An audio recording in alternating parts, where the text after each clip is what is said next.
Classes. Normally I'm more spontaneous, but today I think I have to deliver an important message. It's wonderful to have your presence here. It's a very important event in my opinion. It's an event that upholds real human rights and not fake human rights. We are here to promote not only religious freedom, but in the context of human rights in general. So religious freedom is a basic right of the individual. It recognizes that everyone ought to pursue transcendent aims freely and without government coercion. Something that the drafters of the Australian Constitution fully acknowledged when writing section 116 of this fundamental document. As a right to be enjoyed by every citizen, religious freedom demands and ultimately justifies a considerable limitation of government powers. Above all, religious freedom is the bedrock for every human right, as it provides a sturdy foundation for limited government. An important issue for religious communities concerns the intrusion into their activities by government bodies on grounds of fostering a so-called socially inclusive environment. This assumption may well proceed from good intentions. However, hell is paved with good intentions, by the way, and government intervention in the religious domain often diametrically produces the opposite effects. This lesson is learned from a study of the 20th century history, which reveals that government regulation of religion often results in severe oppression of religious groups, especially religious minorities. Soviet Russia, Communist China, the Khmer Rouge, and a different way, the Nazi Germany, were all attempts to tightly control religious practice. Is an effort to stop it from dividing society and eroding the power of the state. The result, however, was no more peace and harmony, but more oppression. The communication of religious beliefs is an indispensable incident to the exercise of religious freedom. Such communication involves the followers of any particular religion informing others about their religion. This may also include a fierce criticism of other beliefs and practices, be they religious or secular. On the other hand, as everybody knows, religious freedom is not an absolute right, and it must be subject to some limitations. Certainly, we should not support religious freedom when it comes to the incitement of violence, for instance. Indeed, the High Court has consistently recognized that the right to religious freedom is not absolute. Accordingly, not every interference with religion is necessarily a breach of Section 116, but only those which can be considered as an undue infringement of religious freedom. As former Chief Justice Mason pointed out, general laws to preserve and protect society are not defeated by a plea of religious obligation to breach them. In a case before the federal court a couple of years ago, the imam of a Lebanese Australian mosque was refused a continuation of his temporary permit visa because he encouraged extremism and violence against non-Muslims. The imam and several other members of that mosque challenged the deportation order, arguing in part that it violated Section 116. The full court, and the federal court, and I would say did very well, rejected such an argument. Apparently, the religious system advocated by that Islamic leader was based on a construct that does not accept the legitimacy of the law of the state, the law of the Commonwealth. Against the background of our legal system's qualified affirmation of religious freedom, Justice Leiterhan in Jehovah's Witnesses case turned to a catalog of evils and horrors that can be practiced in the name of religion and should never be tolerated. His Honor fell back on a variation of the classical liberal formula, which permits the limitation on personal freedom insofar as it advances the goal of providing more personal freedom for all. Indeed, the whole High Court has agreed with this position that religious freedom must remain subject to powers and restrictions of government, which are essential to the preservation of the community and are reasonably necessary for the protection of the community and the interests of social order. That was a statement by Justice Stark.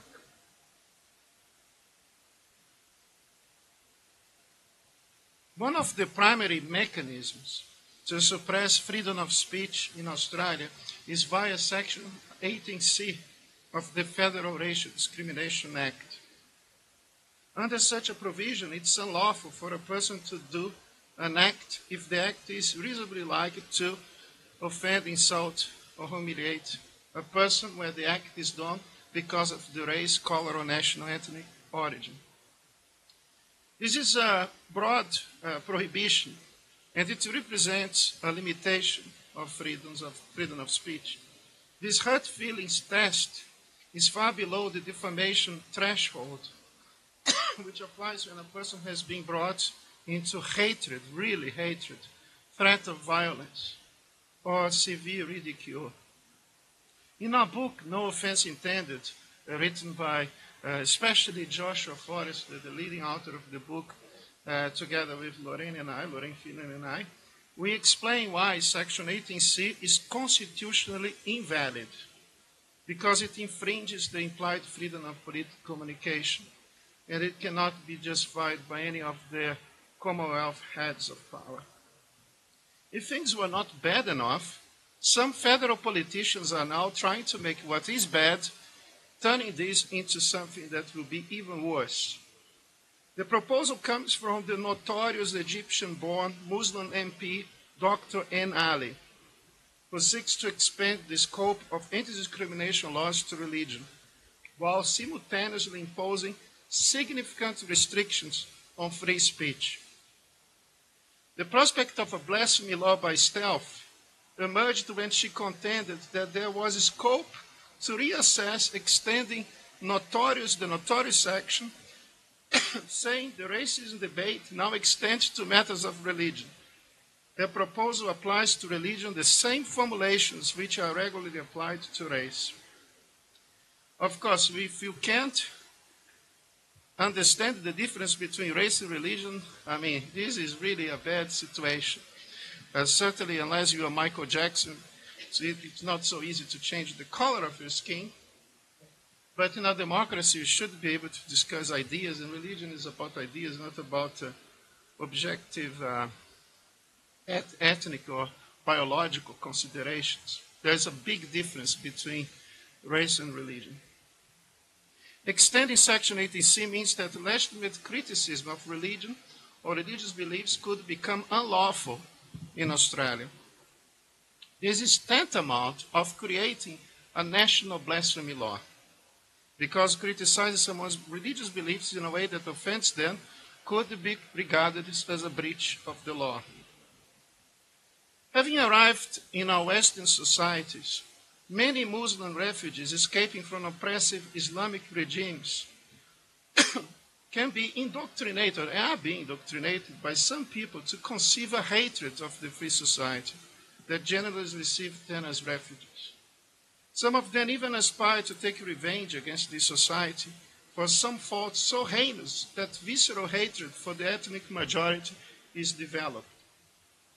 Take a look at the recent statement from the Australian Muslim community entitled Christchurch and Islamophobia.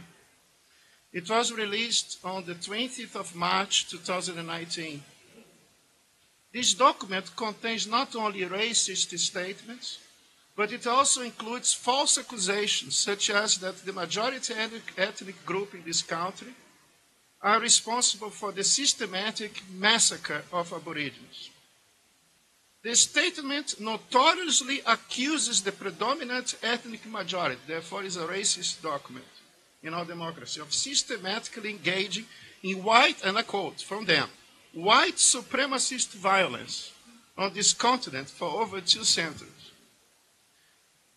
This is appalling. It's an appalling statement. And this is signed by more than 400 Muslim groups and individuals. including several former presidents of the Islamic Council of Victoria. The statement contains a demand for Section 18C to encompass religious grounds. Therefore, they are pushing for the establishment of Sharia law in this country by stealth. So, just give an idea about the statements of Dr. Ibrahim Mohammed, the Grand Mufti of Australia. Since 2011, he has been arguing that Section 18C must be amended in order to prevent the criticism of the Islamic religion. Dr. Mohammed wants the Muslim community to receive the same protections afforded to ethnic groups, arguing that the controversial provision Section 18C must be strengthened in the interests of the Islamic community. He is the same Islamic leader who criticized a judge in New South Wales for daring to ask Muslim leaders in Australia to disavow belligerent verses of the Quran in order to weaken the moral convictions of Islamic terrorists. Justice Des Fagan of the New South Wales Supreme Court reminded in his opinion that the terrorist reliance on verses of the Quran has been observed with clarity in a number of court cases. If the verses upon which such terrorists rely are not binding commandments of Allah, then he argued quite reasonably, it is the Muslim leaders who have to do and say so. Unfortunately, this very sensible opinion was met with considerable indignation by the Grand Mufti of Australia. Dr. Mohammed is adamant that the condemnation of Quranic verses promoting religious violence will never happen. Instead, the Grand Mufti accused the Australian judge of being uninformed about the teachings of Islam. It's increasingly prevalent among the Muslim elites, and not the normal Muslims, but the Muslim elites in Australia, the view that any criticism of religion is the primary source of terrorism. Pakistani-born Samina Yasmin, a professor at the University of Western Australia, she is the director of the Center for Muslim States and Societies at the University of Western Australia, contends that it is the disrespect of Islam that actually triggers the violent responses of radical Muslims against non-Muslims. By condemning this so-called hateful rhetoric in the same breath as physical violence, Professor Yasmin attempts to equate robust debate of the motives and goals of terrorists who vowed to destroy us with physical violence against innocent people. The unmistaken implication is that if we stop criticizing Islam, then these terrorist attacks will miraculously disappear or cease to happen. This is about placing the onus of religious violence upon the innocent people. Professor Yasmin was born in Pakistan, which is the world's second largest Muslim country in the world. She should therefore know it better than anybody else that protecting Islam from criticism has done much in that country to eliminate due process of law, to erode the independence of the judiciary, and to convert courts into instruments of repression and intimidation. The case of Asia Bibi illustrates the futility of trying to keep Muslims from being offended, unless we are willing to give up our freedom of speech entirely. Although Professor Yasmin is a Pakistani citizen, she has been entirely silent on the subject, entirely silent about what has happened with that poor Christian woman. To the contrary, Professor Yasmin has come out firmly for the further censorship of speech in this country, warning that Australia will continue to be a potential target of jihadists as long as we continue to offend the inflated sensibilities of the Muslims. Indeed, she openly talks about the need for legislation which protects Muslims from comments that they might find to be offensive. Once this principle that nothing offensive to Muslims must be allowed is established, someone may always come up with something new that might be construed as offensive and therefore a breach of the law. The last thing we need in this country is the extension of Section 18C to religious grounds. I'm very afraid about Christians being used, as they sometimes are, as the so-called useful idiots. That was a term used by Lenin to refer to those who were collaborating with the communist ideology. We need to have more than just anti-discrimination laws on the basis of religion. We should have a Religious Freedom Restoration Act in this country that restore three basic elements of a free and democratic society. I'm referring to free speech, freedom of conscience, and freedom of association. We don't want to receive protections. I think Andrea or Johnny mentioned this quite well, as if we were the bigots, so having some sort of protection because we say things that can be considered inappropriate. What we need, given the present state of this society, is for the enactment of a legislative act that restores our fundamental rights and freedoms in this country. Yesterday I mentioned the Irish politician who said that liberty is a God-given right of the individual. And the price of liberty is eternal vigilance. Now free speech is dead and buried in this country, or buried in this country, is dead and buried in this country because we are not vigilant enough. We are not vigilant enough. Freedom can be resurrected because we will waken up. And I thank you very much for your presence. Look, we had some very interesting contributions there. I might ask a couple of questions of the panellists. As I ask them, you'll have to come across to this microphone here so that they're captured on the broadcast. Andrea, you spoke about the politicization of religion, and you touched on elements, I think, of the separation of church and state. As a member of parliament, that's really interesting to me.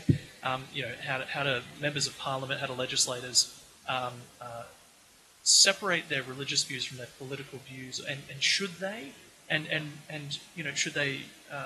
should they make the basis of their arguments in Parliament on their religious views, or should they look for some kind of ethical or secular truth to base their arguments on? I was wondering if you could talk a little bit about that for us, and I'd be interested to get Augusto and Johnny's take on that too. But does religious freedom mean removing religion from political debate in Parliament and in the public space? To that I would say, does the secularist remove their secular opinions before they walk into Parliament? Does the atheist remove their understanding of the world before they look at legislation and policy? No, they do not. We as a people cannot separate our ideas, values, morals, virtues from intrinsically who we are, because that's how we're created to be. Just like you cannot remove your bones from your body, from your muscles, from the sinew that is you. Thank you. That's a very articulate answer. Augusto or Johnny, did you have anything you wanted to add to that?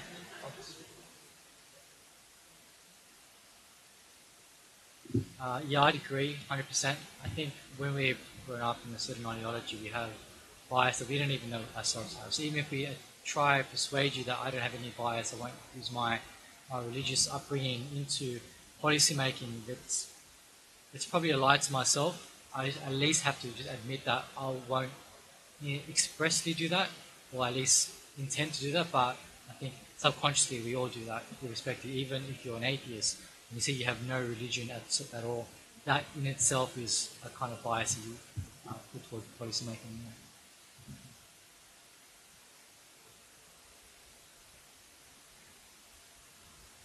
I have attended an event of the Australian Society of Biblical Philosophy when I was the vice president of this society, and one of the persons was coming with this argument that if you are in a political debate, you should always present your perspective from a secular perspective, because they are, after all, people who do not necessarily share your beliefs. But then if that is so, let the person lose the debate. What I find it quite amazing is that it gives me then the impression that they are afraid of us. Perhaps you have a better argument. I have the impression that we have a better argument. And I'll tell you one thing. If they try to suppress religious speech, that is an act against democracy. Because in a democracy, everybody has the right to express their opinions in the way they feel more comfortable with. And if your argument's not good, guess what? You just lose the debate. But these people are trying to suppress the debate by suppressing the freedom of religious people to express their opinions confidently and comfortably.